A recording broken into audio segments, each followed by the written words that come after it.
কপাল পুরল পাকিস্তানের, এক ওভারেই খেলা শেষ।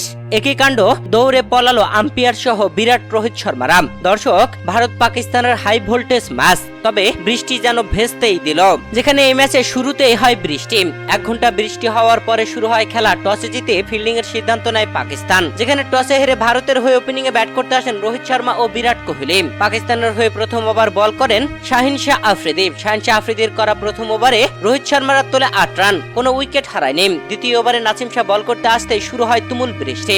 এরপরে যেন বাবর আজমের চোখ থেকে জল বেয়ে পড়ে। আকাশ থেকে পরে বৃষ্টি, পাকিস্তানিদের চোখ থেকেও পরে জল। কেননা এই ম্যাচটা পাকিস্তানের জন্য খুবই গুরুত্বপূর্ণ একটা ম্যাচ। এই ম্যাচে হারলে সুপার 8-এ ওঠার পথ থেকে সরে যাবে পাকিস্তান। এমন গুরুত্বপূর্ণ ম্যাচে বৃষ্টির বাধা পেয়ে যেন বাবর আজমরা রীতিমতো মন খারাপ। তবে বৃষ্টি যেন কোনোভাবেই সহায় হচ্ছে না।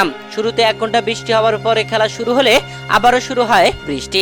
1 ওভার খেলা হওয়ার পরে তুমুল বৃষ্টি শুরু হলে মাঠ ছেড়ে দৌড়ে আম্পায়াররা চলে যান। দর্শক, আপাতত বৃষ্টি হচ্ছে, বৃষ্টি থামলেই আবারও শুরু হবে খেলা। আর যদি বৃষ্টি না থামে সেক্ষেত্রে ম্যাচটি পরিত্যক্ত করা হতে পারে। পয়েন্ট ভাগাভাগি করে ভারত ও পাকিস্তানকে দেওয়া হবে।